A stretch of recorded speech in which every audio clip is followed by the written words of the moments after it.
Bismillah.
Bismillah. Bismillah.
أعوذ بالله من الشيطان الرجيم أعوذ بالله من الشيطان الرجيم أعوذ بالله من الشيطان الرجيم بسم الله الرحمن الرحيم صلى الله على سيدنا محمد وآله وصحبه وسلم تسليما الحمد لله وكفى والسلام على عباده الذين اصطفى أما بعد.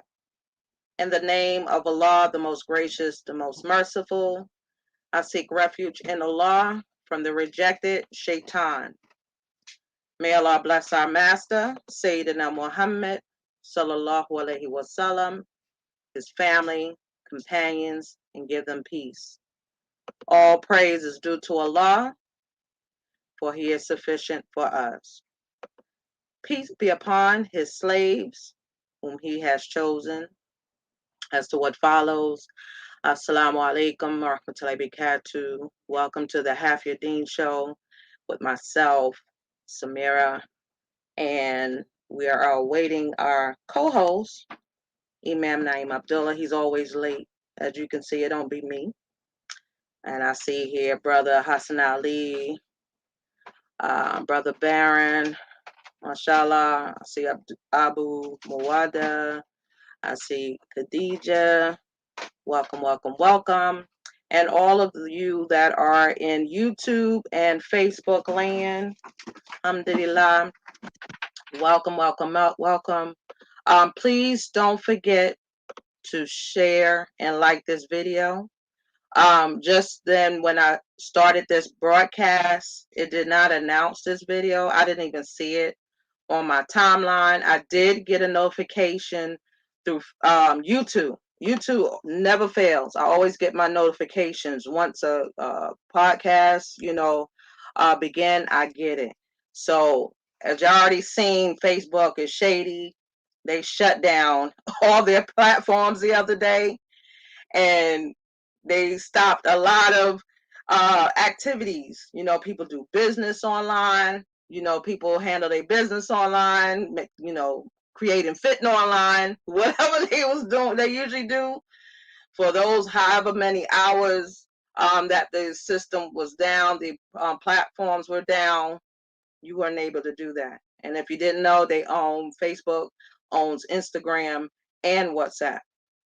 So you were not able to communicate on any of those platforms. So what I would suggest is that you sign up, subscribe, hit the notification button on YouTube for our Nur is a Man page. And we do have a website also that you can sign up for updates at our website, and I'll put that in the comments here.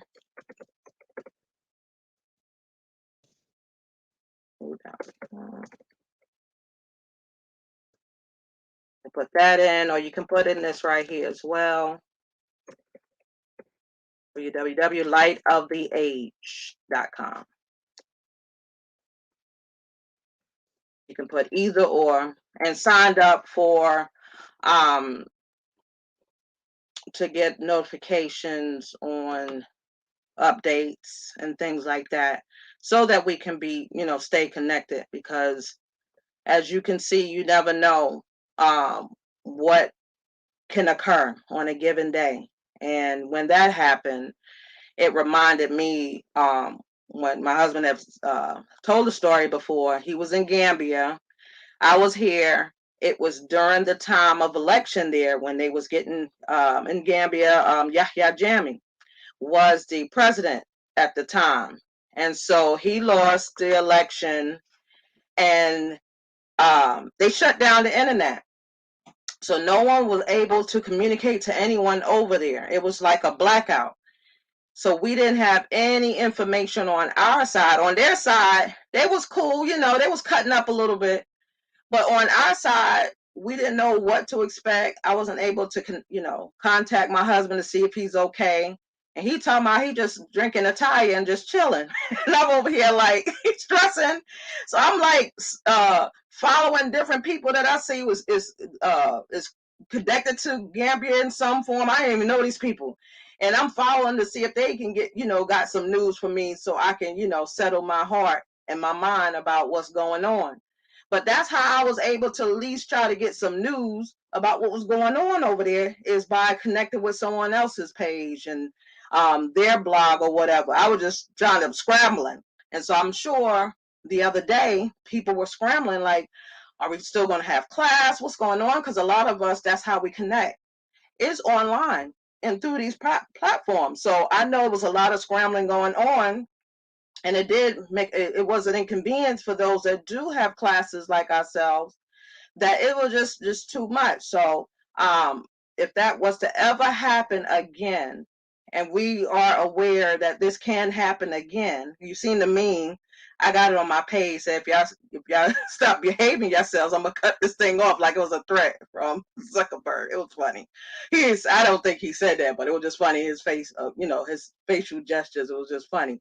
But but if it was to happen again, check our website. I typed in this website in our chat thread. Check our YouTube page. Okay. There will be an announcement whether or not we're going to have class or anything like that. So hopefully in the future we will not have class because Zuckerberg want to shut down all his platforms, which he can do. We use it for free. Just think about it. We don't pay a dime. Alaikum. Wa alaikum salam rahmatullah. Alhamdulillah. Hey, I heard what you were saying. When that happened in Gambia, was you worried about me? Yes, I was. Did you cry? I was worried. I don't know if I cried. I asked you if you cried. How you don't remember if you cried or not? It's okay to cry, Habibi. Let the audience know if you shared one, if you dropped from one from your eye, I was up all for being night. brother that, huh? I was up all night trying I to was get some sleeping good. info. I was sleeping good over there. I know you a mess. You is a mess. Wa alaikum salam Talabi Katu, Sister Tahira, and Brother Kenny. Yeah, so like I was Oh, saying, and by the way, mm, this dude you just mentioned who run Facebook, see what's his name? Uh, who? You muted. Zuckerberg. Zuckerberg. Yeah, that thing I showed you. He didn't actually say that. I went to his page and checked. I know he did. I just said it was funny because of his facial expression and just seemed real. But he can do that, like I was saying. We use this for free. The only time that you come out your pocket is if you pay for ads, if you make any purchases through this, through the social media platform. That's the only way that you. And the cost of your internet bill, right? That's a given. So that's you can go surf wherever you want to go. But just think about it.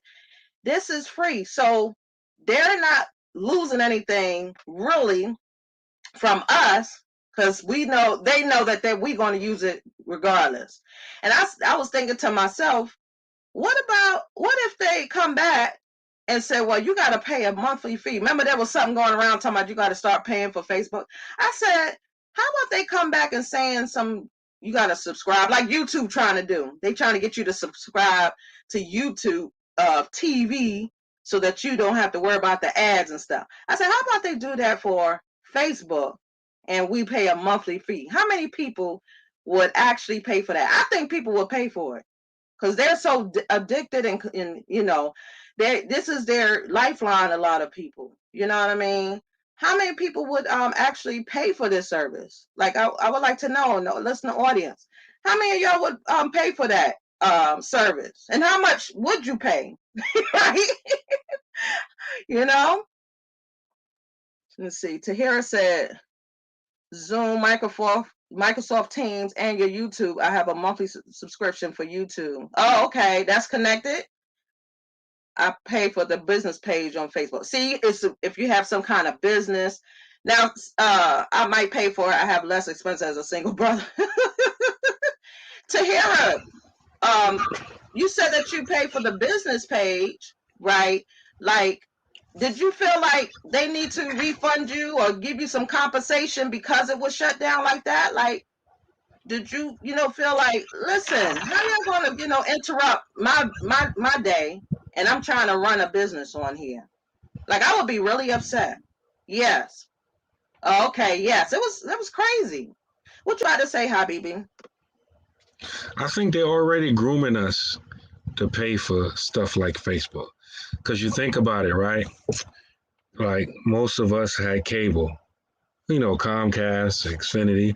I was looking for that commercial for hours and I never found it on YouTube. Remember that commercial when Comcast switched the brand or the name of their cable company to Xfinity, and you had the customer he fed up with this stuff. He giving him his cable box back, right?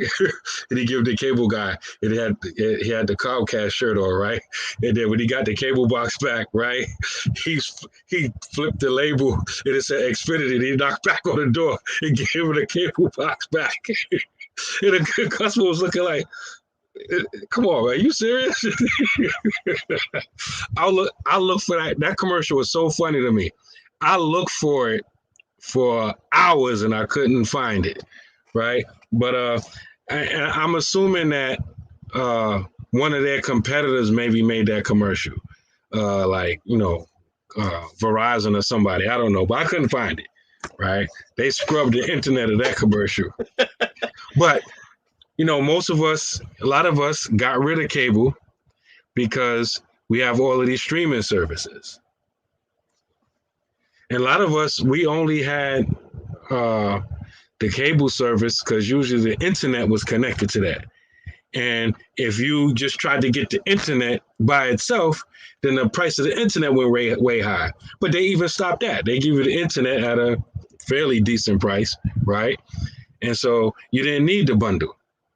So But a lot of us don't have cable, but we got Hulu, Amazon Prime, uh, Netflix, uh, and a whole bunch of other less known streaming platforms, right? Everybody ain't sharing passwords, right? Somebody's paying for it, right? And then they slick with it because uh, mo- each of those streaming services, they try to make sure that they don't have the same movies or the same shows.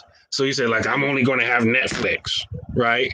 They say, oh, I need to see that. It ain't on Netflix. It's on Amazon, right? So, okay, I'm going to get Amazon, right? Then some come on, oh, I need to see that. It ain't on Amazon. It ain't on Netflix. It's on Hulu, right? Then you go to Hulu. Okay, I got Hulu, right? It's only $3, right? It's $5, $6 a month. That ain't much. It's still less than cable. Ooh, I need to see that. Well, you need to pay extra for the channel on Hulu or the channel on Amazon or the channel. Well, not Netflix so much like that, but you gotta pay. So before you know it, you pay the same amount that you paid for cable in the first place if you want to watch all that stuff, right? They think they slick. I was just thinking about that. And it adds up already. You think you doing something, and they got you right where they want you. And so I'm saying all that to say that I think to a lot of us, you know, Facebook is just another whatever they're going to charge is just another added to it. To me, it reminds me of like flying on Frontier or one of them type of airlines as opposed to United. You do your Google flight search or you whatever flight search engine you use, but ooh, that ticket is good, right? Then when you get the ticket, right? Like, okay, let me choose my seat. Well, that seat costs, right? Like, oh man, well, it ain't that much, ain't that bad. Well, I got 2 suitcases. How many luggages? How much? You got free check luggage? No, you got to pay for that, right? Oh, okay. Well, I got carry on. I got to pay for carry on. Got to pay for that too. and and then now some of these airlines, I think it was what was the Frontier we went on. There was like the little pretzels and a drink. You got to pay for that, right? Was it Frontier? I'm not sure, but yeah, they said you got to have a debit card, credit card and debit card. I found a little funky bag of pretzels and a little drink, right? You let me pay for it. I'm like, no, we good. And then we was on one that you had a pre-register to buy snacks on the plane, and if you did, you ain't get nothing for the flight. The flight attendant walked right past you. So we being nickel and dime. What we used to pay in 1 watt with cable, we get nickel and dimed, right? For 3 streaming services and pretty soon social media, because almost all of these platforms you can watch movies and shows on it or what have you. Yeah, we flew Southwest. I think the last time we flew. Yeah, they had pretzels and a drink. I didn't like Southwest. Southwest used to be my joint years ago because they offered flights between Pittsburgh and Philly. Like, you mean to tell me like I can be chilling in my house and then it'll take me longer to make it to the airport than it does the plane to make it to Philly? No, you get caught up in Fort Pitt traffic, right? All right. So it may take, if there's no traffic, depending on where you live at, it may take you 20, 30, 40 minutes to get to Pittsburgh International Airport, right? Depending on where you live at, depending on the traffic. From our house, I forgot. It's about, if it's absolutely no traffic, it's less than 30 minutes. From the Fort Pitt Tunnel, because I used to drive, the shuttle van. I know it's exactly 19 minutes from the Fort Pitt Tunnel, right? So add about another 7 minutes if there's no traffic, right? So it's about 30 minutes, right, from our house, right? Flying from Pittsburgh to Philly is 45 minutes, if I remember correctly, from gate to gate. In other words, you even less than 45 minutes in the air. So you mean to tell me it may take me It may take me almost as long to get to the airport than it does for me to fly in Philly. So I would love a Southwest. But this time when we flew Southwest, like United, when they give you the drink, they give you the whole can now, especially after COVID. The Southwest, they give you a little cup and they give you, just tell us what number. 2, 3, 4, 5, right? Ain't none of them drinks healthy. Except what they have. Did they have water? Water, Coke, Pepsi, Diet Coke, whatever they had, right? Sprint, 7-Up, whatever they had.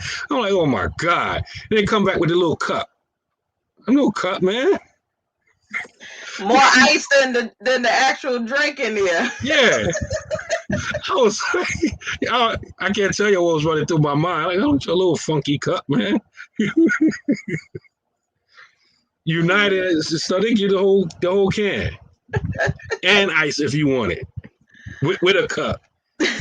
Not you pouring the stuff in the cup behind me where I can't see you, and then here's your cup. Nah.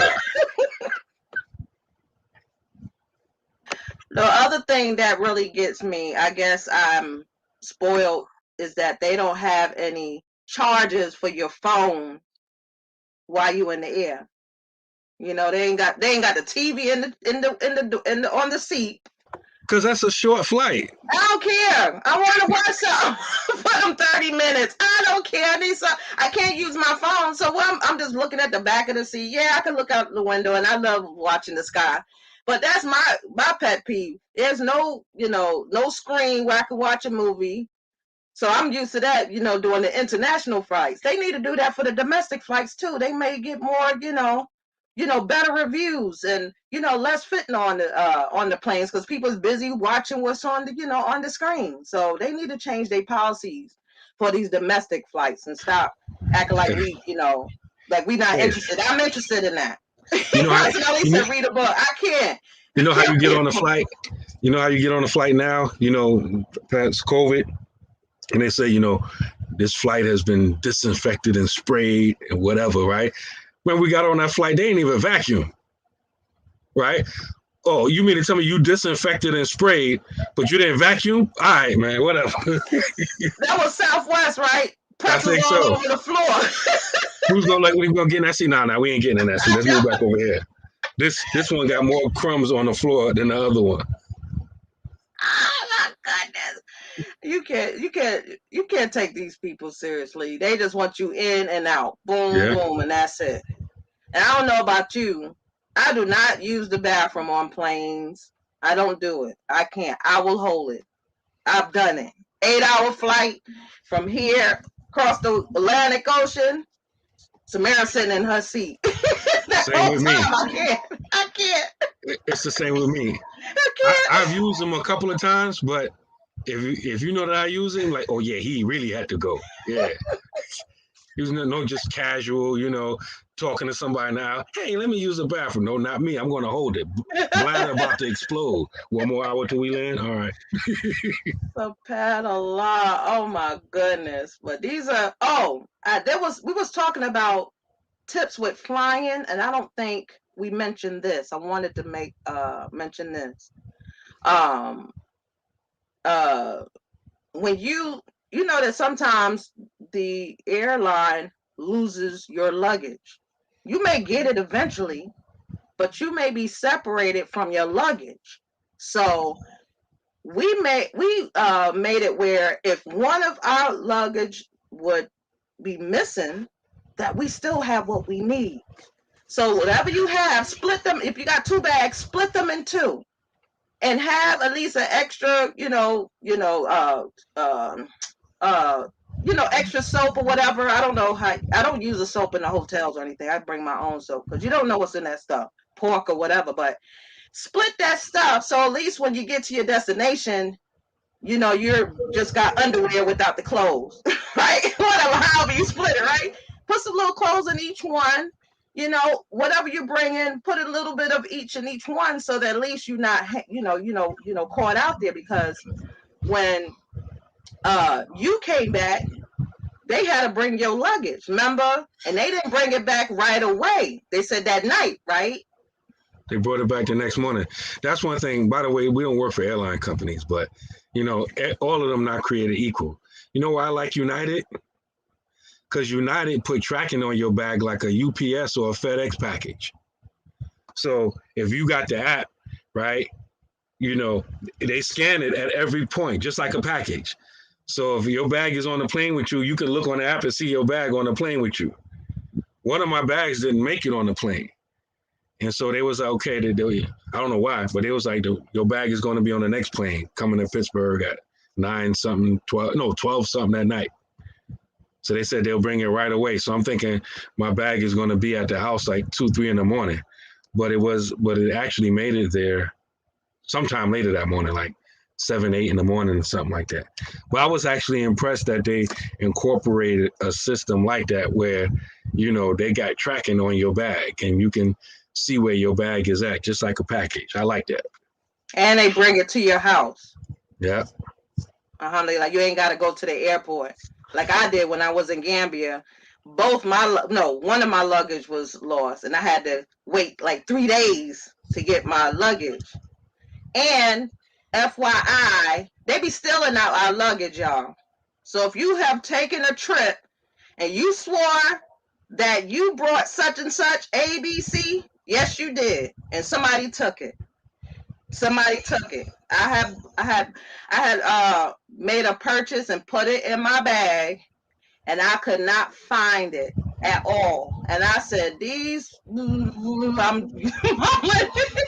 went in my bag and stole it, and I did not appreciate it. So if there's stuff that, you know, very valuable and it's small enough to carry on your personal bag that you take with you up in the cabin, do that. Don't put it in your suitcase because people steal. It's a lot of thieving going on. Don't bring nothing expensive and put it in your check luggage. Carry it with you. Phones and computers and expensive stuff like that, put it on you. Put it in your luggage that you got with you. Exactly, because that code don't mean nothing. They got a key to that. Because, you know, I used to work, one of my jobs when I was still a teenager was loading those planes. And I'm not going to be specific, but they be stealing. And that's in America where we ain't got it rough like that. Imagine you flying someplace to Africa. You got the unofficial thieves, then you got the thieves, the official thieves.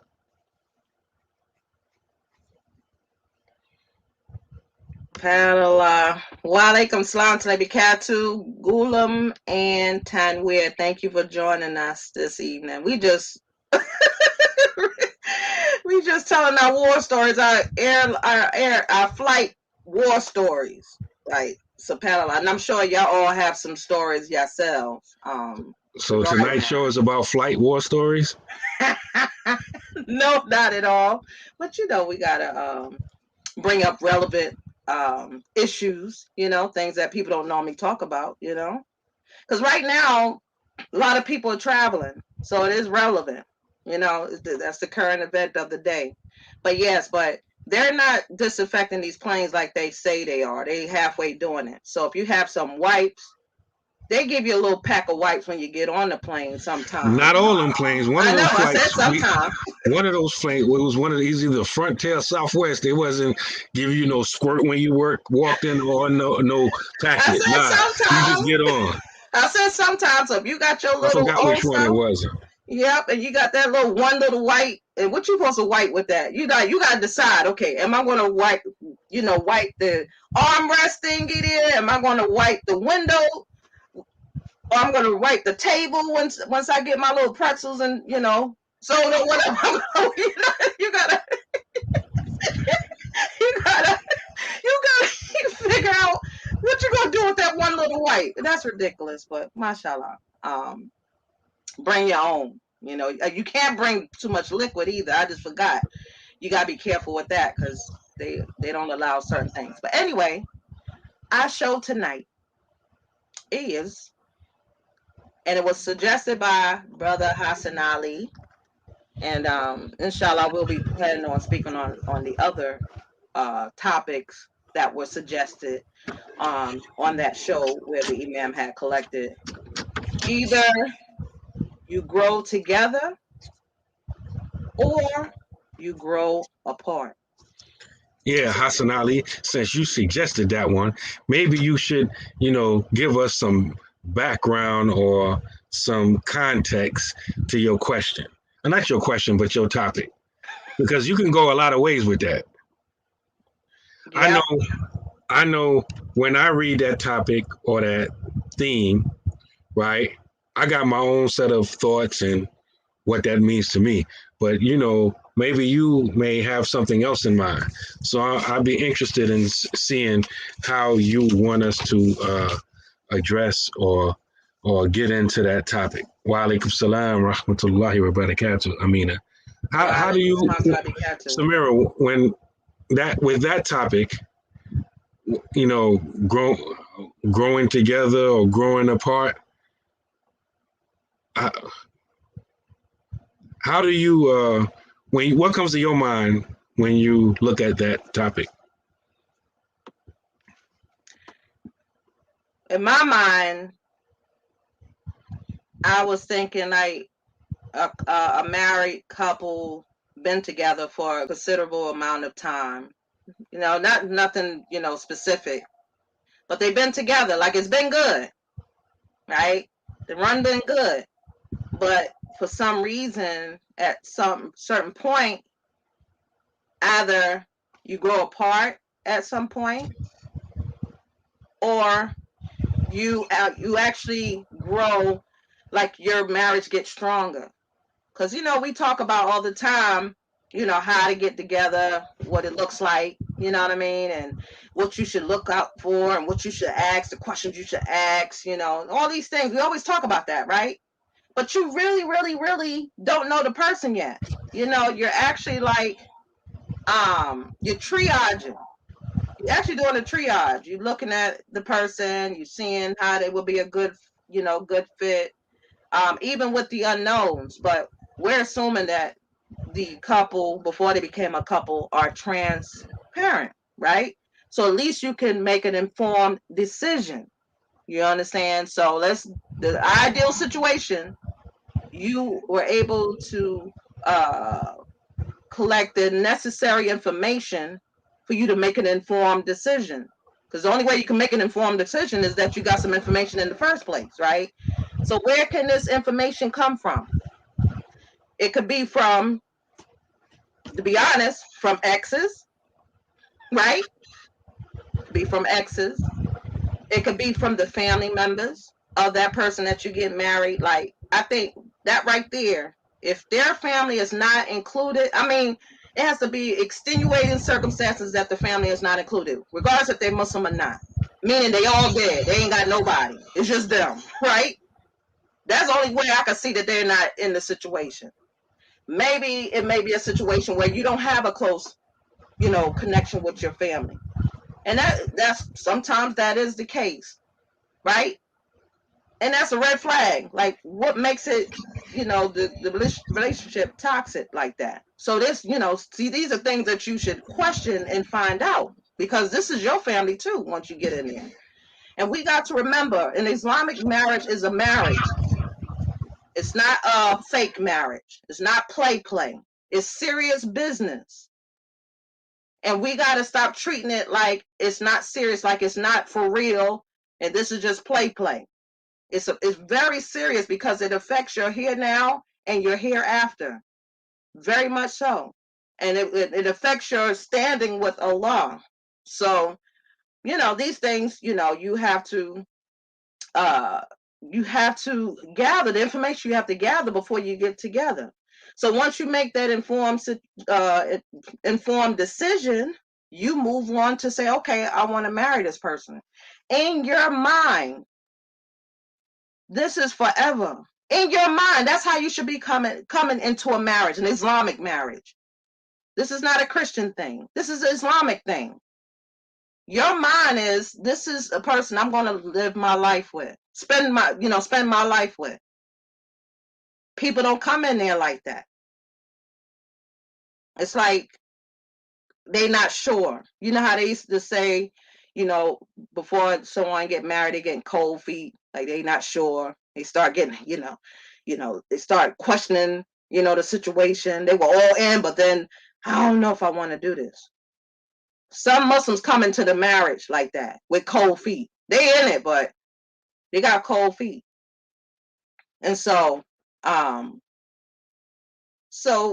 you made an informed decision. We can talk about the ideal situation. After a point in time, things are not the same. You grow apart. You're not interested in things, with that person anymore. You don't even see them in your future. Do you see it like that as well, Imam? Sort of, kind of. When I read that idea, what came to my mind, let me return the greetings to Fahim and our brother Kashif, New Mexico, in the building. Wa alaikum salam, rahmatullahi wa barakatuh. What came to my mind was really whether how they got together was ideal or not, or right after they got together, it could have been the best of situations, right? It could have been the brother or the sister of their dreams, and they married them. It's all good. We are a people who we're always changing. We're not staying the same. Well, you just gonna leave like that? Okay. We're not staying the same. I didn't mean that. I'm sorry. So why did you do it if you didn't mean it? We're not staying the same. So sometimes people grow in a certain direction. Like, for example, the sister, I just give you an example. And this is the example I had in my mind. The brother and sister met in the masjid, or met at a class in the masjid. They both were active Muslims, learning, active in the community, all that stuff, And for one of them, let's just say in this situation, the brother, right? He cool with that. That's it. Meanwhile, the sister's learning, becoming more active. Her deen is elevating. But the brother, right? He's basically in the same situation they were when they got married. Or maybe he may, for whatever reason, he may fall back. He may not be as active in the masjid, and he may be putting in more hours at work. He may not be in all of the classes like they used to be, right? Matter of fact, as I'm speaking, I'm actually thinking of a couple that was like this, and they just grew different ways. Like this couple I got in my mind, like the brother was like one of those more pragmatic brothers, like alhamdulillah, class is good and all that kind of stuff, but we both in class. Who gonna go to work?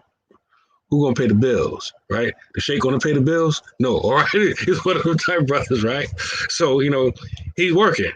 The wife is like, man, you should come to class anyway, right? Change up your hours, and then so you could come to class. It developed into one of those type of situations, and they eventually grew apart.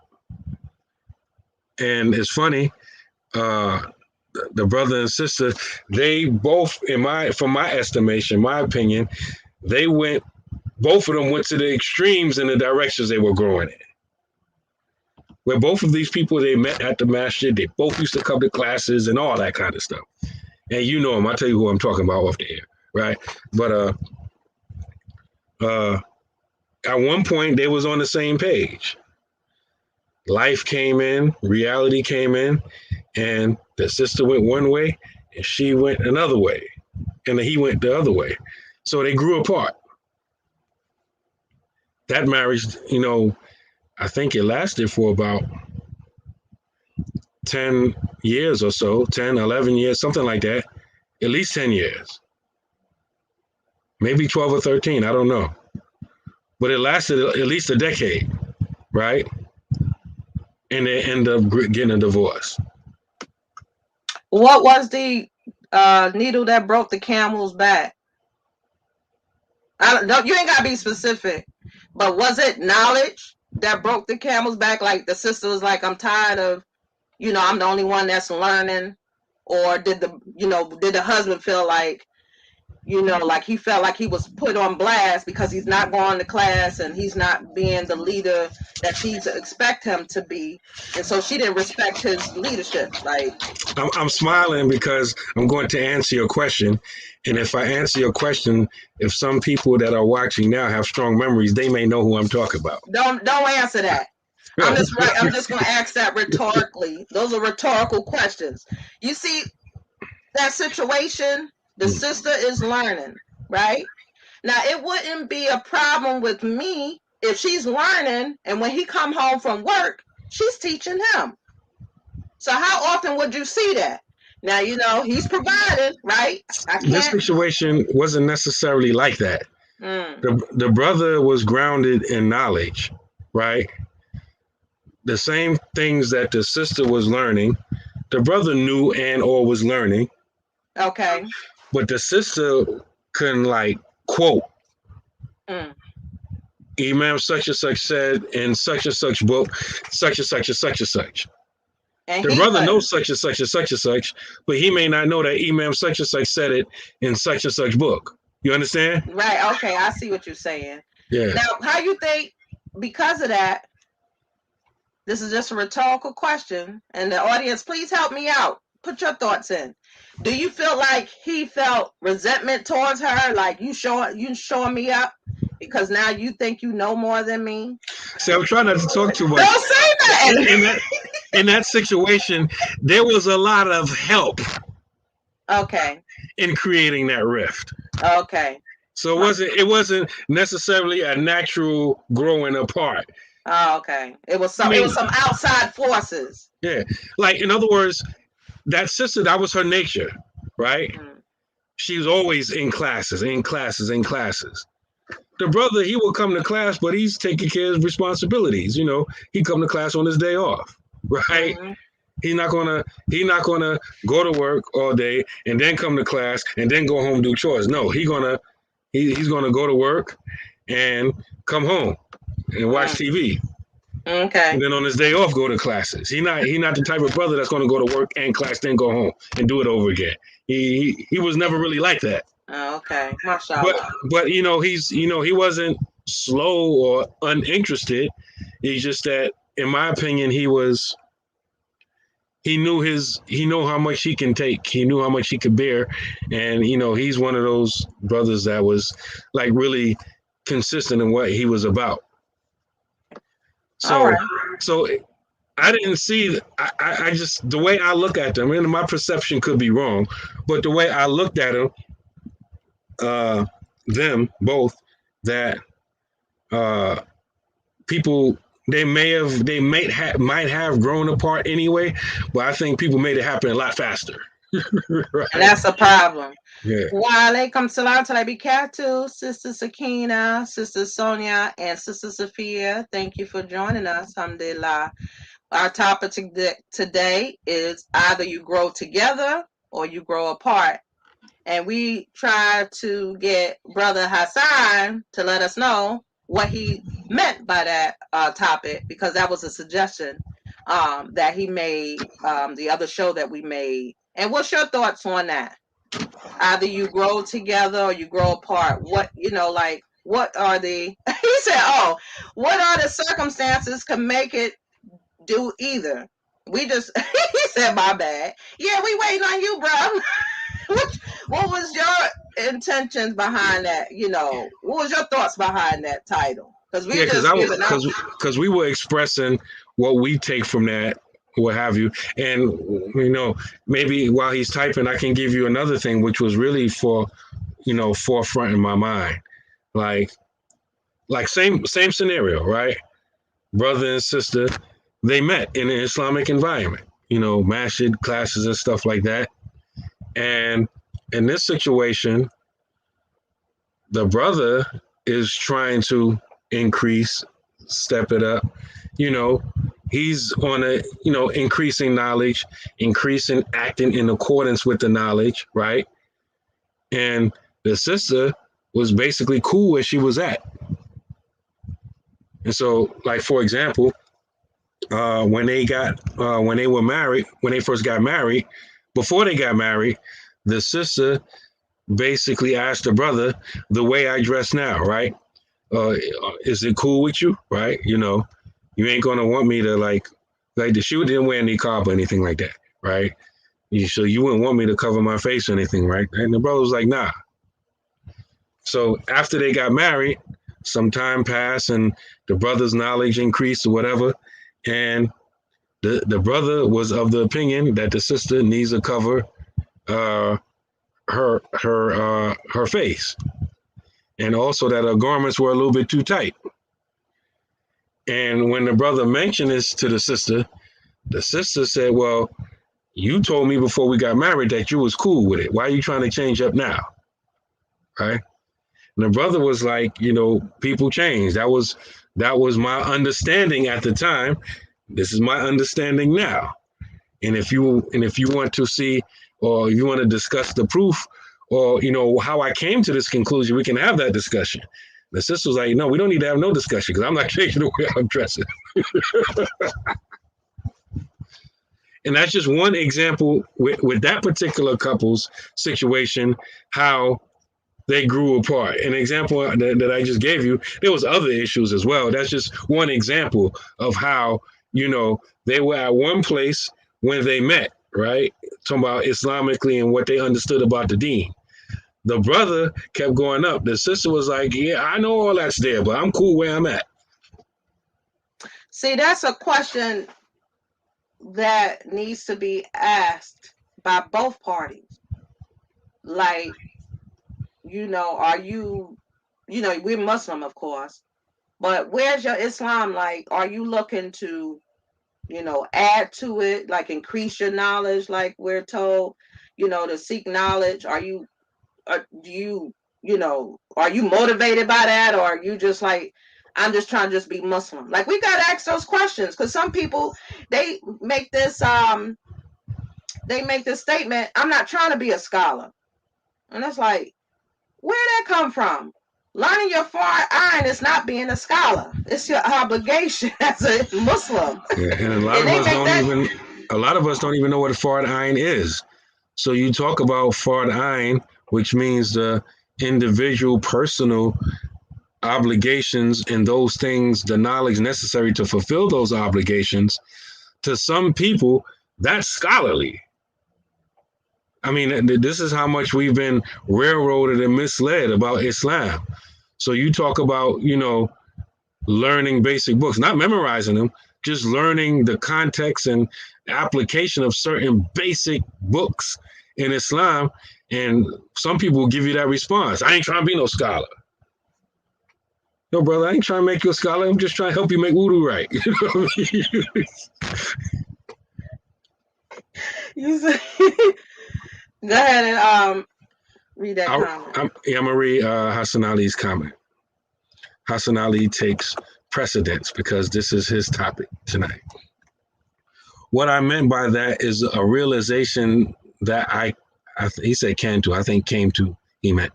Either you grow together, i.e. do similar things, have similar mindsets, having goals and dreams, etc. Growing together in the mutual discovery of life, whether that be financially, spiritually, emotionally, or what have you. If you are going in different directions, it's hard to come together. I agree, and I kind of like see what you meant. Like, I think if I can reword what he said, right? Because a lot of times people don't have the exact same interests, right? But they're complementary. Just a random thing off my head, right? The brother wants to be an entrepreneur, right? For example, right? He wants to start his own business, whatever. She may not have an interest in starting her own business, but she may have an interest in business management or marketing or something where, it's not the exact same thing, but it's together. It's not like he wants to be an entrepreneur and she's sitting there like, man, they hiring at Walmart, Mr. Entrepreneur, right? You know, you got a lot of people like that. Somebody got a vision, they got a dream, they want to start their own business. And, you know, starting your own business, it takes a vision, it takes dream, and it takes hardship. Because you got to make that transition from 9 to 5 to doing it on yourself. And that transition part is hard. And sometimes we don't get it perfectly. Sometimes the family goes through hardship. So a brother, for example, in this hypothetical situation, right? He wants to be an entrepreneur. She's not helping. She's not encouraging. She not nothing. If it's a product he's selling, she ain't trying to advertise. She ain't selling it to her homegirls. She just side eyeing him. I don't know if you've seen it, Mr. Entrepreneur, but I put the Walmart application on your desk, and also Target is hiring too. And I sent you the link to the application process. And you know, Family Dollar hiring too, right? Right? she giving you that type of energy. You try to be an entrepreneur. You try to go in that direction, but she like, I don't care, baby. You can't see the vision. No, I'm seeing these past due bills. That's what I can see. I don't know about no vision.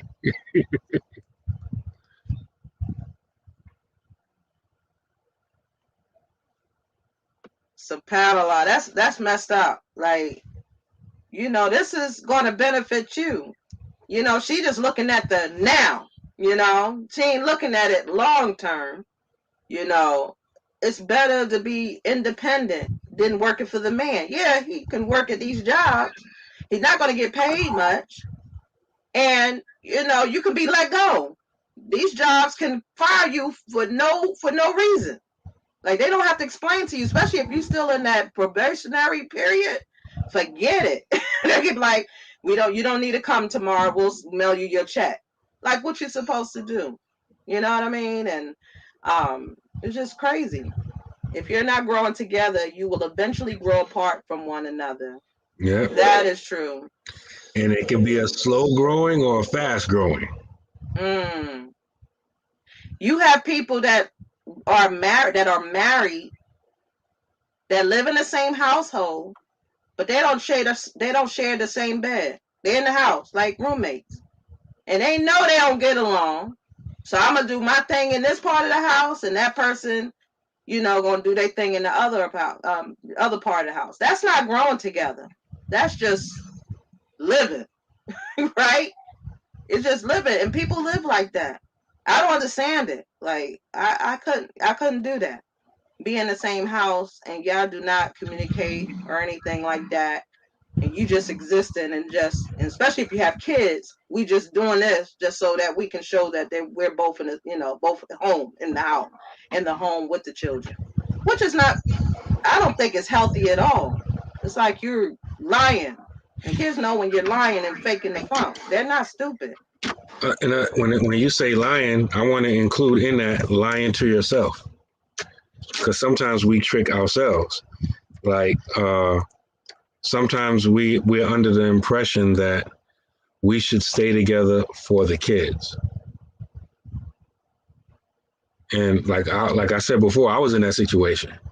Like, this thing is over. It's not getting better. Took me a long time to realize that. But when I realized it, right, it was still a little waiting period for me. And I realized, no, the kids can't grow up like this. And when I say not being in the same bed, I'm saying you keep another scenario. You keep yourself so busy that y'all don't go to bed together, right? You go to bed way after the spouse go to bed. So by the time you go to bed, they sleep. So there's no interaction whatsoever. And y'all do that. You mean like you be doing me?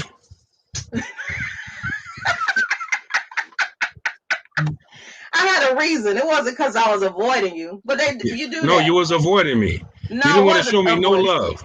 I'm exposing you right now in front of everybody. You know what?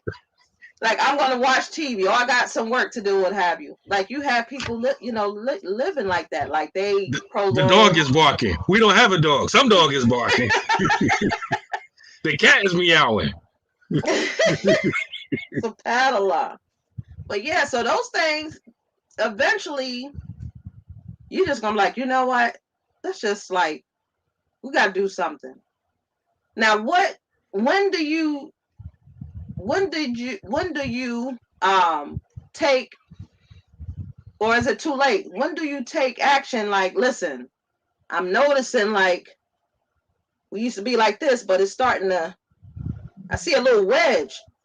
When do you take notice? When do you need to act? What should you do when something like that, if you're paying attention, because people don't pay attention. That's what I was about to say. I used to be one of those people that don't pay attention. I didn't know I wasn't paying attention because a lot of times you get married as a brother. Like most men are like real pragmatic. Okay, I pay the bills, go to work.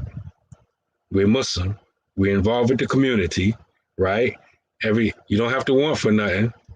You good, right? So I don't got to worry about you like that. I can turn and deal with, the boss or the community or whatever else I got going on, right? I don't have to think about you because you good, right? And I think that's a mistake a lot of us Muslim men make. Because we think because we did A, B, and C as Allah commanded us to do, and so they shouldn't have no worries, no complaints, no nothing. And a lot of times it'd be an explosion brewing that may or may not have nothing to do with us, but it's on our watch, right? Meaning it's happening, and they're under our authority. So it's a whole storm brewing, and you don't know it because you thought it was good. I ain't paying attention to that because she good. I'm over here focusing my attention on this right here. Can't never be like that, especially in this society. Oh, you gotta you check always the temperature now and then. Every now and then. You gotta keep that thermometer in there, not check it every now and then. Wherever you put thermometers at, you need to keep it there all the time. You got to keep it there. Oh, he said keep it there. I said the pulse. Check your pulse. Keep your finger on the pulse all the time. Don't take your hand off. Right. You have to, especially in this society, because a lot of us got childhood trauma, and it's more common than it is not common. We just don't talk about it, but that don't mean it don't happen. And I become aware of it because of experience. In previous marriages. Like one previous marriage that I was alluding to, in my mind, I'm like, what's the problem? I'm doing everything right, right? It ain't had nothing to do with me. It had nothing to do with me. It had to do with something that happened way before we even met each other. So that was some baggage that person was carrying, and they brought it into the new marriage. That was one of the topics, by the way. Hussein made that. Said, does past relationships, aka baggage, affect your new marriage? It definitely does. Sometimes that baggage could be an ex, right? You had a bad situation and you bring it over. Like, sometimes women, I'm just going to say sometimes women and men, they're bitter against that ex because of what they put them through. And in their mind, they don't really is conscious about it. They're not feeling the new person either. It's like you remind me of my ex. You know what I mean? Everything you did something, right? So sometimes the baggage ain't even from an ex. The baggage that's one of them. That's baggage could be for some people in your family. Right. That's just one of them. It could be an ex. They remind you, and your relationship is already spoiled because you done brought that extra baggage. And you were saying the childhood trauma. There's something that happened in their childhood. They never talked about it. They never, came to terms with that and tried to live life as though it's never happened. And well, sometimes they do mention it, but they mention it real quick in passing. Hmm. I'm talking by experience. Now, for me, Okay. like, remember I always make reference, and we talked about it over here, like when my mother was spilling all the family tea that I never knew about growing up. Remember? I was drinking a whole lot of tea. I thought I was looking at a lifetime story, a monologue. I'm sitting there like, yeah, okay. I'm sitting between you and her like this. I never knew that, right? And so I was sheltered from a lot of stuff, right? And so a lot of people grow up, they're not sheltered. So if you sheltered, a lot of times you don't see the signs or nothing like that. You just be like, so I had to live life and experience life to be like, oh, whoa, that's what that looked like. And a lot of people like to, well, that happened a long time ago. Well, it ain't got nothing to do with it. It got everything to do with it. And a lot of times stuff gets starts fomenting and just keep boiling up and boiling up and boiling up, and it's ready to explode right when y'all get married or sometime during your marriage. And you trying to figure out what's going on. It ain't got nothing to do with you or him or her. It got something to do with whatever happened before.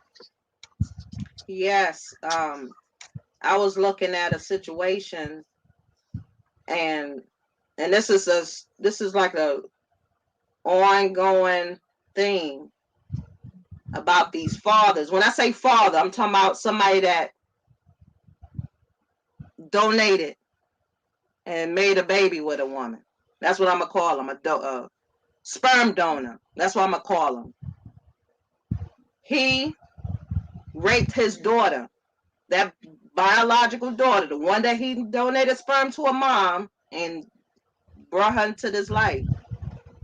And can you imagine the impact of that? Your father, the one that's supposed to protect you, the one that's supposed to not allow any harm come to you, and he's coming to you in that manner.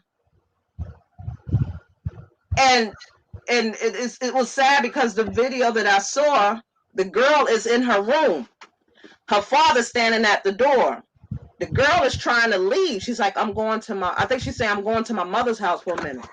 This nigga gonna say, are you coming back? Are you gonna bring somebody with you? Are you gonna be alone when you come back? And she's like, no, I'm not coming back. Not around you.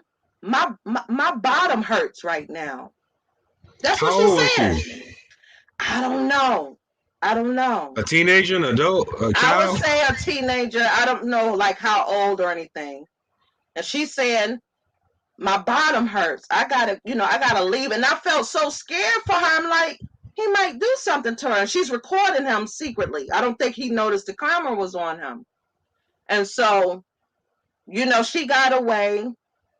She wasn't living with her mom. They were separate. So she went to her mom. Her mom immediately took her to the hospital. And the mother was furious.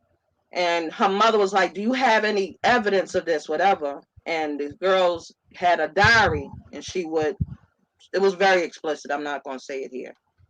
But she was just saying how he used to come to her. And so she's like, he's not arrested. I did everything I'm supposed to do. I took her to the hospital. Got the rape pick, everything. They got the evidence and everything. And he's still walking around like it's nothing. So can you imagine her growing up, how she see men? Her father violated her. That should be the last thing that you have to worry about. But her own father, she's not going to like men. She's not going to trust him. She's going to have therapy all her life to cope with that. And you got men that went through that. You know what I'm saying? Boys that got raped, that gets raped. And they don't want women. They don't want to be around no women. And it might have been a man that did it to him, and he don't want to be around a woman. You understand what I'm saying? These people are damaged goods, and they need a lot of help and support to get through that. And it's happening a whole lot. And one thing I learned, I'm not going to say who I learned it from, but ever since I heard it from them, I found it to be true. A lot of this alphabet stuff that we got going on, that's the Pandora's box for that. That's the thing that unlocks that right there. And the people that's in that type of lifestyle and trying to make it like it's normal, they deny it, right? But when you ask 99% of them, right? Don't pretend you trying to connect it to them, but like, they start talking about their childhood. That happened. But the ones that are old and sophisticated, no, that ain't why I'm like this. This is my choice. No, nah. It's not natural. Kulu mauludin yuladu al fitra, right? Every child is born on fitra, there's natural disposition. That's not natural. So that's not naturally occurring in you. Something happened to throw off your fitra to make that happen. SubhanAllah. And you can't, nothing can grow from that. It's a facade. You know what I mean? You haven't addressed it. You haven't come to terms with it.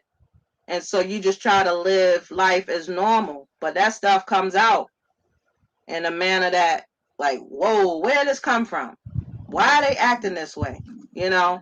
Because there's some things that's been going on, in their past that triggers them. Like, I was looking at another video the other day, and it was dealing with domestic violence. It was this girl. She was 9 months pregnant. She was just coming home from a baby shower. No, they wasn't Muslim. This was in New York somewhere. And she was with her boyfriend. So it was like 1 a.m. They're in front of their building, getting the toys out, all the gifts that they got for the baby shower. And her ex-boyfriend rolls up, started fussing at the boyfriend, the current boyfriend. I guess whatever, he must have pulled out on him, and he ran. The boyfriend left the girl there. She's 9 months pregnant. And it was said, she was like, why are you doing this? And she had her kids with her. And he was like, you know why I'm doing this. And he killed him. I think he shot her in the head. So her and her baby died, right?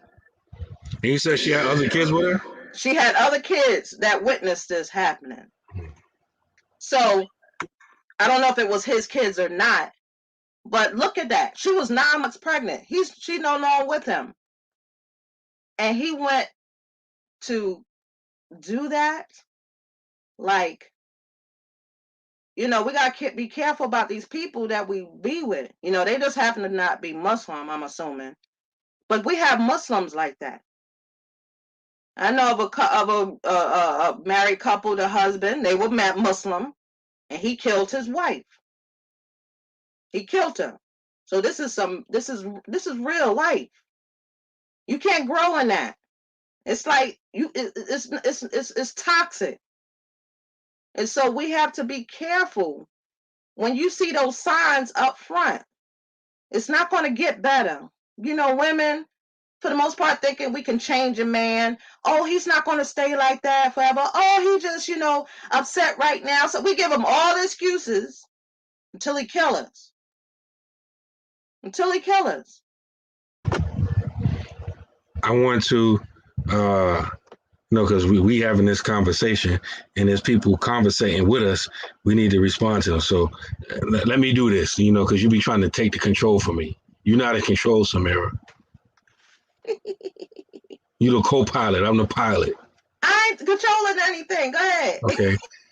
Dr. Sabir said, Assalamu alaikum to all. I have been here, but I was on another format where I could not respond. Now I'm here. Wa alaikum salam, Dr. Sabir. Wa alaikum salam to be captive, brother, Dr. Sabir. What you wanted to respond with? Remember the TV show that used to come on when we was growing up, Cheers? When Norm would come in, everybody, Norm! Right? Sabir! Right? Hussein said, and definitely is real, that it definitely is real. Some people should never get married because they're really not done being single. I agree with that. When to drag somebody else into your mess. When y'all grow apart, y'all grow close to someone else on the low, honestly. I kind of agree with that. No, I always tell a story. You heard me tell a story before, Samira. When in one of my marriages, it was, and that's I think the marriage went on maybe two, maybe 3 more years after. I'm not sure. But anyway, it was just. Anyway, I was getting on the bus, and this random non-Muslim girl said, "Good morning." Remember I told you that? You get mad like it, as if it was you. You get mad. Man, that good morning was so pleasant. Right? I remember it today. How many years ago was that? Man, it's over 20 years ago. I still remember that good morning. I don't remember what she looked You like or better nothing. forget that good morning. Thank you. Because Y'all be like, good morning. y'all be like, Salam alaikum. And the Catholic chick is like, good morning. Right? Salam alaikum. I can't even get a lamb in the salams, right? Salam alaikum. Forget the lamb. You don't need the lamb, brother. You don't deserve the lamb in the salam, right? Have you been living up to your Islamic responsibility in order to get the lamb in salam alaikum?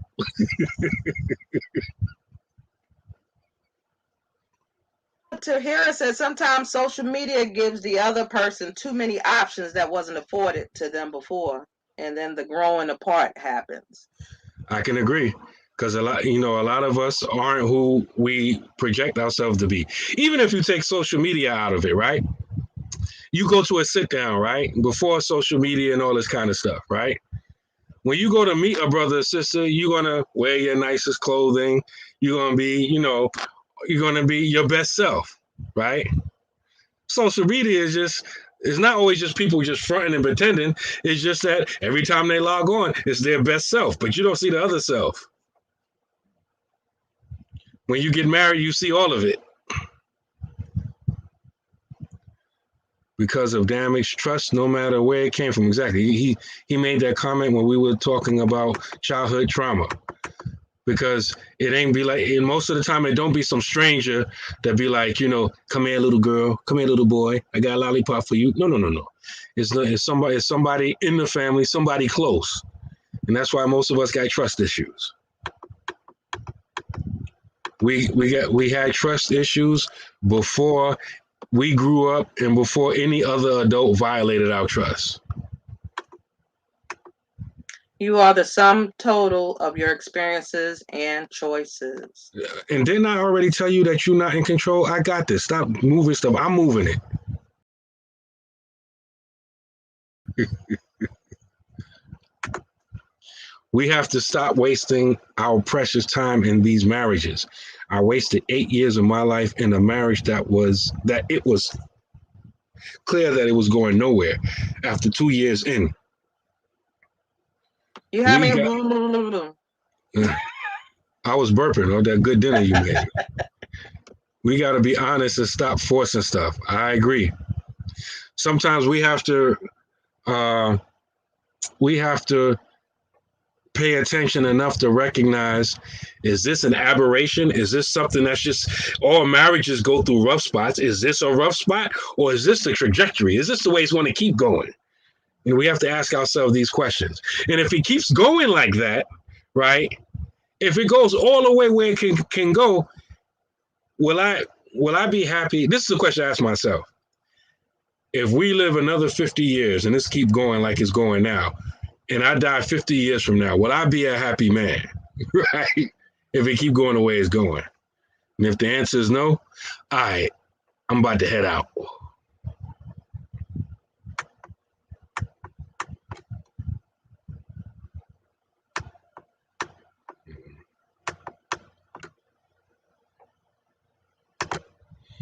Sisters got to check these brothers out. A lot be sexual predators. SubhanAllah. Yep. And sisters too. And I'm not just saying that just to, participate in some externally inspired gender war in the Black community. No, it be both. Because sometimes the sister be the predator herself, or she sets the stage so the predator can have easy access. Because in a lot of these situations, a lot of these sisters Now, of course, not only Muslims, but a lot of these people we talk about is Muslim, right? We the Muslim community. But it's not just Muslims. But a lot of these women, a lot of these sisters, they are victims of sexual predators when they were children. Then they grow up and they have their own children and they put their own children in an environment, in a situation where they can be violated, sometimes by the same exact predator that violated them. What they say, hurt people, that's real. You would think she would know better because she experienced it, she lived through it, she survived it. Nah, she'll put her own children in the same situation. And you have sisters that are thirsty just to have someone around, that they'll overlook what's going on between their, with whoever that is that they call them, and their children. And why And did you take that down? I'm in control. See, listen, I'm the man. You sisters always trying to control stuff. look at your face. Arijalu Kawamuna Alanisa. Look at your face. What's wrong with you? I told you I'm in control. Stay in your place, woman. Look at your face. Oh, subhanallah, subhanallah. When I'm ready to hand over the control to you, I'll let you know. I'll inform you.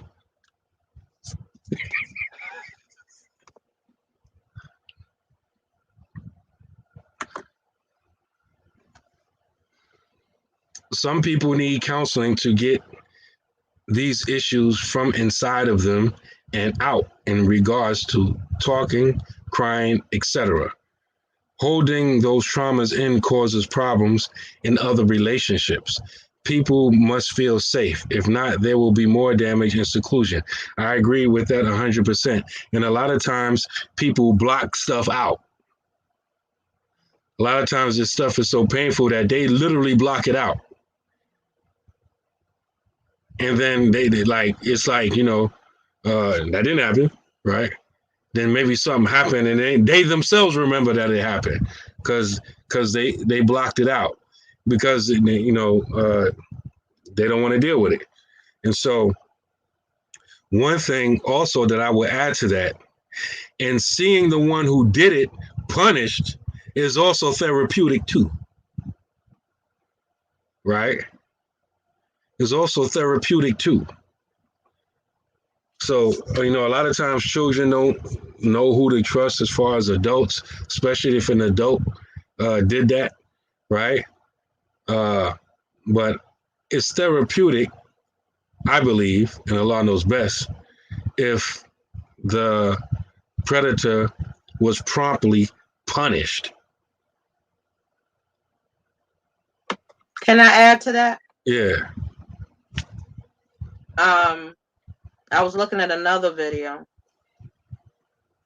and this dude was talking to this person, and I don't know what their relationship was. They didn't know each other, but this man was saying how he was with this 8-year-old, right? Like he had a relationship with an 8-year-old, and the person like, hey, my little brother's, my little sister's 9. What you talking about? You nasty, right? I don't know what their relationship was. But this person was recording them on live. So this was live while they was talking. He was FaceTiming this person. And so after he realized that this person was like recording him, they tried to ask him more questions because they was like, I'm reporting you. And they were like, what you talking about? I was just talking about role playing. Like, who role plays with your spouse as an 8-year-old? Like, come on now. He just trying to play stupid. Then the dude was like, so where you get your hair done? He trying to find out where this person live. Right? Like, where you go shopping at? They're like, nah, I ain't telling you. Right? Don't worry about it. And alhamdulillah, he got arrested. He lived in North Carolina, Winston-Salem to be exact. But he's like, this 8-year-old is aggressive. What kind of mess is that? Like, he was describing a child like they was a woman. And he's like, yeah, I like little girls. So please be careful with your little girls and boys. Yeah, You don't know who they talking to on there. don't exclude the boys. A lot of times, as parents, we're more protective of our little girls. Nah, the same. You got to protect your boys too. A lot of those dudes, or women, they don't gender discriminate. They're predatory with boys and girls. So don't think the girls are less safe than the boys. Nah, they all potential victims. And our job as parents and leaders is to be protectors. Because the Prophet sallallahu alaihi wasallam said, "Kulukum ra'in wa kulukum mas'ulun an ra'iyatihi." Each and every one of you is a shepherd and will be questioned about his flock. The primary job of the shepherd is to protect the sheep from predators. So if you go down the remainder of that hadith, the imam, the man, the woman, the servant, whatever, the job is to protect. That's our job, protection. Secure the perimeter. Do not leave your post until properly relieved. Protect. Put boundaries. In fact, marriage, chastity itself, the word in Arabic that's used for that is fortress, a protective barrier. And the person that was giving a commentary on that was like, they need to be castrated. Straight up. They said castrated and kill. That's what they said. They said both. You got people around here, they need to be castrated and killed. And Islamically, that's public punishment, public death. Like, if this was, Islamically controlled, right? We're not vigilantes and none of that. But, if stuff could be proven, all that, and we got with all this technology, we got a whole lot of ways to prove stuff now, right? Not just testimony, right? Right. A lot of these cats, that would solve the problem. These cats wouldn't even be alive no more. And the public punishment will serve as a good deterrent. Now they got, statutes of limitation and all that kind of stuff. This place is proper breeding ground for this not to stop, to only escalate. And you look at the way they're changing definitions in the DSM, the what's that called? Diagnostic Statistical Manual. What they up to now? Number 5, where they get all of their psychological definitions from, and they're advocating that pedophilia not be looked at as a disease, but a lifestyle choice. Yes, there's people actually fighting for that. There are organizations. What is it called? The Association for Man-Boy Love, mm-hmm. Something like that. Yeah, there's people, powerful people, advocating and fighting for legislation to make it cool to be able to rape children.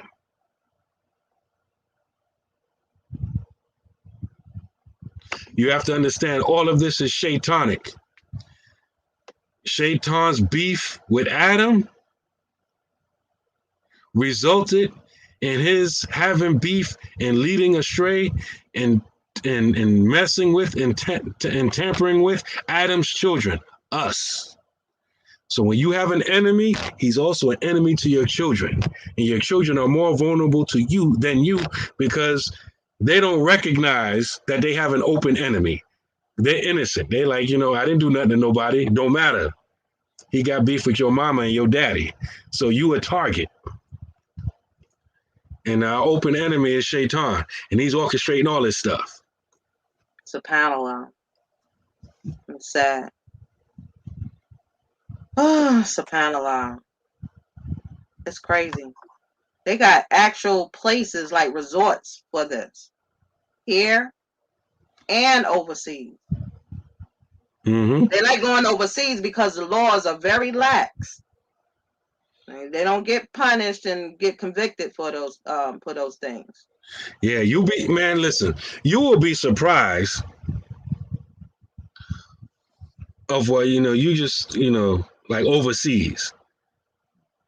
A lot of these people that have this distinguished, dignified, professional aura about themselves, a lot of these people vacation in places where, is poverty stricken.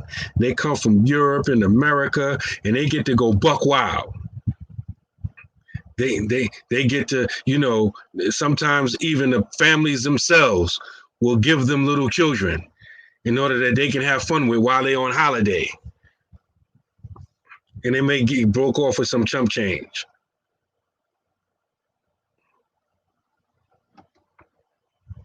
Just imagine this, if you been in the streets or dealt with the hood or anything like that, what you know, saw, or experienced in the hood, it's the same stuff happening internationally. They just give it fancy names and stuff. And it's on a bigger scale. And they use 4, 5, and 6 syllable words to describe it. It's the same stuff. And it's legal for them to do it, because they come from a powerful country, they're in a poor country, and nobody's going to prosecute them because they worry about tourism dollars. And sometimes even in these situations where you may be a Black American and you may be in a tourist area, you be like, am I seeing what I'm seeing? Yeah, you seeing it. And you'll say something, and you have some other, like in case in African countries, some other African tell you mind your business. Mind my business. He with a little girl, that ain't his baby. Right? He with a little boy. Right? No. That's his uncle. Now that old Faye ain't his uncle. He's dealing with that's a childhood prostitute. That family allowed their little baby to be hoed for $100 or even less sometimes. Your little sex toys. That stuff is happening.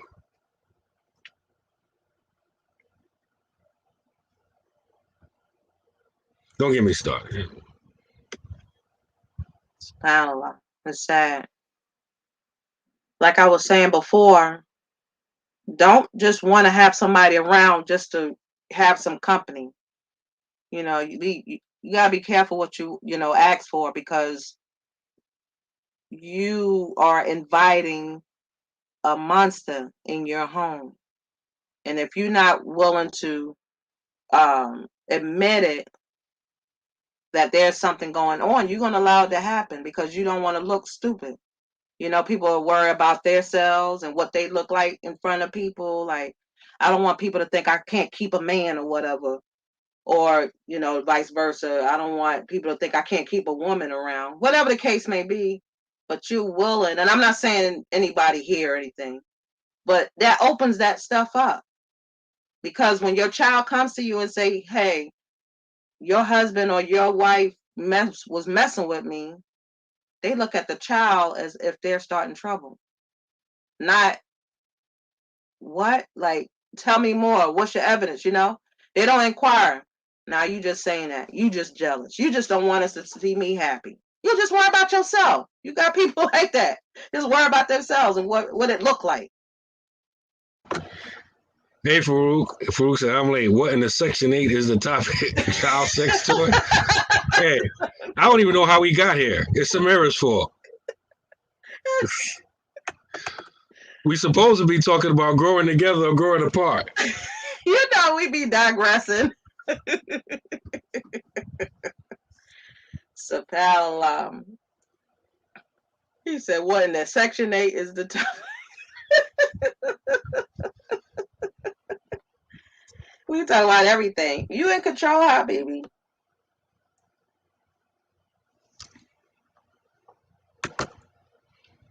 R. Kelly is getting roofed right now for his underage escapades. But what's crazy is this was the norm in the hood when I was younger. The girls I went to high school with had dudes their father age lacing them with money and clothes, but that was never addressed. That's true. Sugar daddy. I remember like sometimes you had them girls that wouldn't mess with you. Y'all in the same class. She's like, I don't mess with y'all young boys. Thought that was cute. I don't mess with y'all young boys. You can't do me nothing. Yeah. Her boyfriend come picking her up after school, right? You got Riding your up in bus the pass. Cadillac. You got your bus pass. Now it's understandable, in my opinion. Again, this was before Islam for me, anyway, right? The dude in college or in college age or whatever like that. All right. Well. But like, like Hussein is saying, it wasn't always like that. Dude, they daddy age, and sometimes it ain't always a high school; it's the junior high school.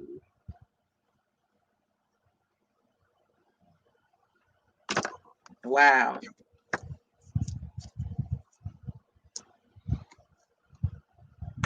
Wa alaikum salam rahmatullahi wa barakatuh. Abdullah. Alhamdulillah. Yeah, I was I know we done got digressed. MashaAllah. I remember when growing up, I must have been like, I forgot how old I was. Maybe 15 or 14. 13 or 12, I don't 11, remember, but it was this girl. 10. She was significantly younger than me. At least about 5 years. So I want to say she's like 8 or 9, but I was at least older. I had to be 13, 14. It was See a how you said significant. 16, 15, now you went down to I 13. don't know. What was it? I'm trying to think because I'm thinking about her age and my age. I don't really know like how far apart, but I was older. And this old shrivel up was looking at her. And I'm like, that's a little girl. What is you doing? She was developed. You know how kids, they're young, but they're developed. And he looking at her, and it's obvious that she's still a kid. And I'm like, you nasty.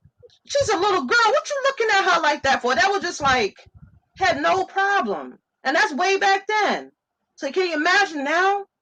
You know? Subhanallah. Subhanallah. It's bad.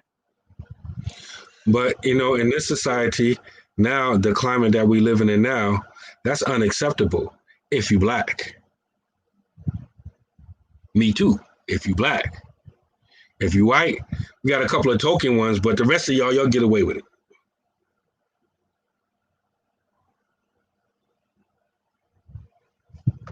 Whew. Anyway, we gonna hop off of here. MashaAllah. Um, it was beautiful.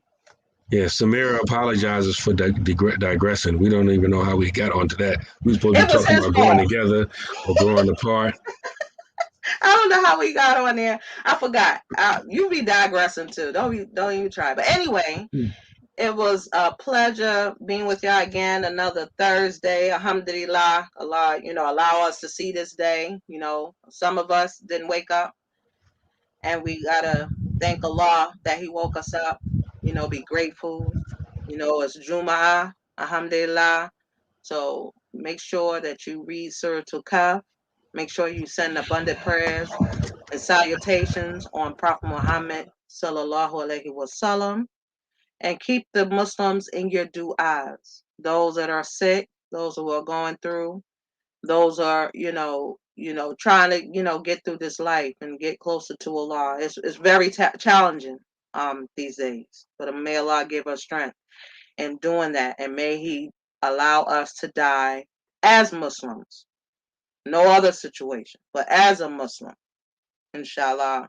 And may Allah forgive us of our sins, and may He have mercy upon us, and may Allah protect our children, protect our, their offspring and our lineage. We gotta ask for protection because it's serious, y'all.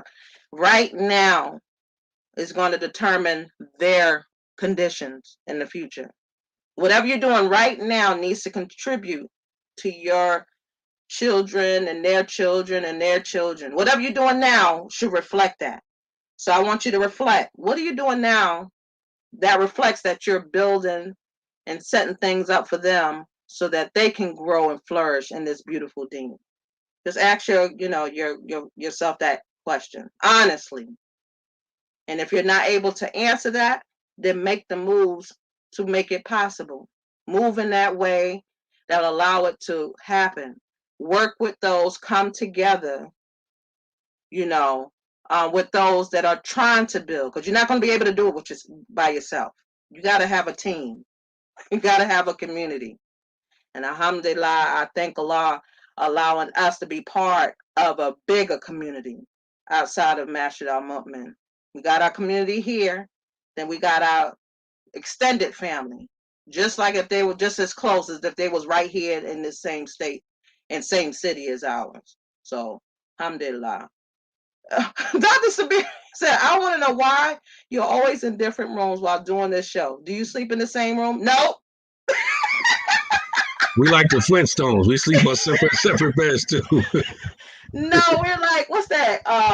Lucy. You know, they got the twin beds, you know, one on one side, one on one side, on the other. You're so funny. But yes, but so ask yourself that, because I don't think people is taking right now seriously. Like, time is fleeting. If you notice, this week went by quickly. Things have changed quickly. Situations have turned into other situations that you would have never fathomed. So let's be part of the solution and not part of the problem. And I pray that Allah guide you and give you what's good in this life as well as the next. And please keep us in your du'as. Keep us in your du'as and our family, mashallah, and we'll do the same for you. Do you have any other closing words before we go out? I love y'all.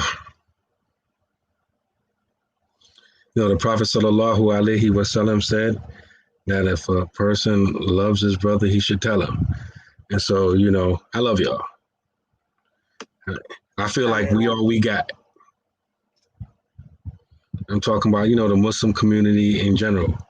Like, you know, we got issues and stuff. You know, every family got issues, right? But you love your family, right? You don't not love them because you got issues, right? Like, for me, like, there's nothing else. Like, you know, some people, like, you know, they go back to Jahiliyyah. I can't even imagine that. Going back to the block, going back to, like, there's nothing to go back to, right? Yeah. And so, you know, like Eddie Murphy said, you know, what he said when he got the quiz? I love you. F you. F you too.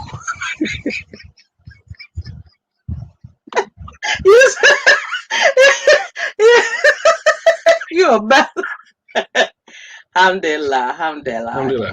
Man, it's nothing like Islam. There's nothing like the Muslim believers. And I love my people, man. You know, alhamdulillah, I believe we created an environment where being fake is not encouraged. Like, this is not the way Muslims kick, black people kick it. Be here all stiff and, you know, and having that silly looking face on. We don't kick it like black people don't operate like that. Even black people still in Africa, in their classes, they don't act like that. That's not our culture. And I believe, alhamdulillah, that we've created a space, an environment where we can be us and still learn and still benefit without being all fake, phony, and stiff and all that kind of stuff. I hate that stiff stuff. Yes, alhamdulillah. I agree. Stiff stuff, though. Stuff that white girls used to put in their hair to make it stay stiff when I was little. You know, I went to elementary school and junior high school with a lot of white people.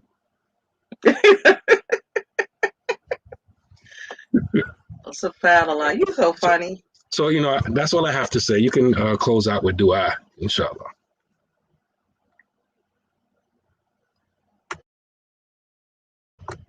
I wanted to put this up. Alhamdulillah. I'm going to put it over our faces. Alhamdulillah, you reminded me. I meant to say something too. I'm glad you did that. Alhamdulillah. See, we're a team. See, we're growing together. See, what I forget, you remember. We have a bundle sale going on. Our two latest additions to our bookstore. The book that we've been going over every Monday through Thursday in our Black lessons, called Blackness and Islam. by Imam Dawood Walid, as well as our latest addition to our store, The Advice to the Brothers, written by Sheikh Uthman Denfodio, defending the right of women's education in the face of a lot of opposition during his time. And so uh, the price $34.99 represents about a more than 20% discount off of the price if you were to buy them separately. So we're offering this bundle sale for you all. Alhamdulillah. And this bundle sale is available online only. So get your bundles. And both of these books, you know, you need to have, especially Blackness in Islam. This is like a seminal book. This is like you need to look at it like a source book, because he put in so few and so he condensed so much information that's been hidden from us into one book. It's just amazing. And so alhamdulillah. And so, you know, you need that book. Get that book. And get it from us. Support Black Muslim businesses. This is, you support us, you're supporting yourself. And this is part of building, you know, your future, building a foundation that is sustainable. This is not Dollar Tree.